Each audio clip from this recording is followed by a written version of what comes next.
question 1, in which it is given line RP and line MS are the parallel lines and line DK is their transversal.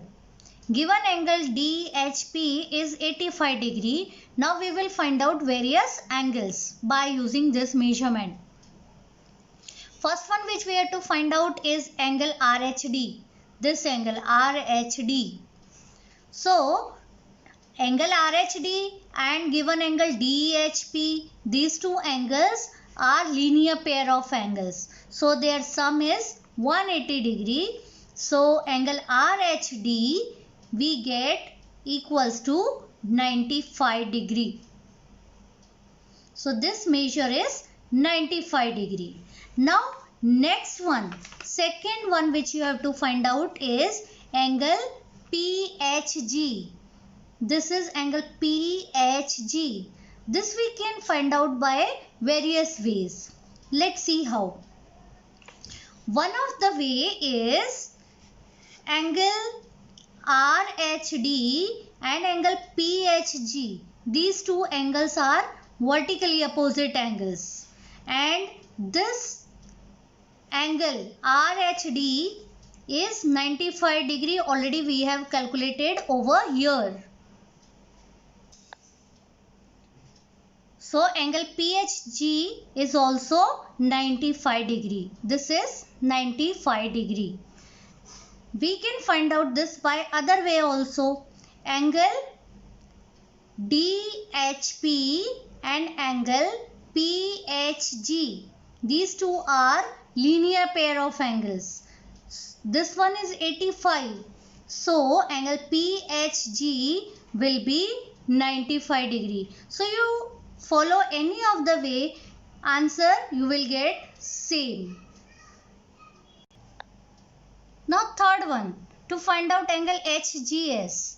HGS means this angle. Again there are various ways by which you can find out this angle. Let's see one of that. Now angle DHP, this angle is 85 and angle HGS, these two angles are corresponding angles. This is 85, so this angle also will be 85 degree. So we have got it 85 degree. Fourth one is to find out angle MGK. MGK, this angle. Now angle MGK and angle HGS, these two are vertically opposite angles. This is 85 degree. So this also will be 85 degree. Now to find out angle HGS, you can follow other method also. Angle PHG, you have got already 95 degree, and this angle HGS, these two angles are interior angles. So their sum is 180 degree. So if you follow that method, then also you will get this angle 85 degrees. Now question 2, line P and line Q are given parallel lines. Line L and line M are their transversals. These two measures are given of two angles. We have to find out angle A, angle B, angle C and angle D. For that we will assume this angle as angle F. Now to find out angle A. Angle A and this 110 degree, these two angles form linear pair of angles. So their sum is 180 degree. So if we calculate, we get measure of angle A equals to 70 degree. So angle A is 70 degree. Now next part. Line P and line Q are given the parallel lines and line L is a transversal. So for some time you forget this part.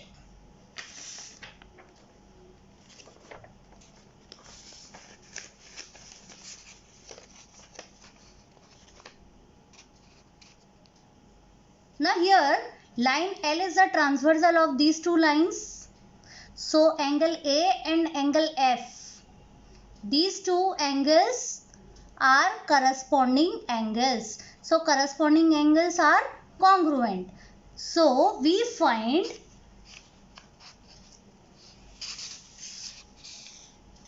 angle A equals to 70 degree. So angle F also 70 degree. Now next part is angle B and angle F are congruent. You see over here, these are vertically opposite angles. Angle F already we got 70 degree. So angle B also is 70 degree.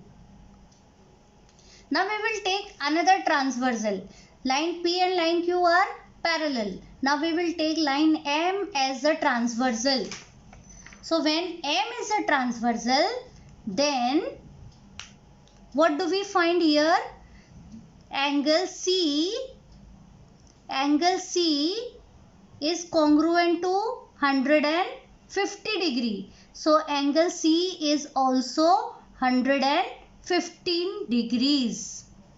And angle D and 115, these two are linear pair of angles. So angle D is equal to 180 minus 115. So angle D we got equals to 65 degree. This way we can find out all the remaining angles if we know these two measures. First we will take line L as a transversal, then we will take line M as a transversal. Now question 4, in which this figure is given and said ray YX parallel to ray QP and ray YZ is parallel to ray QR.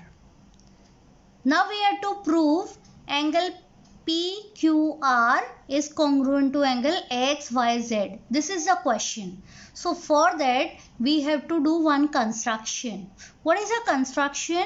We will extend this XY to this side so that it intersects QR at point S.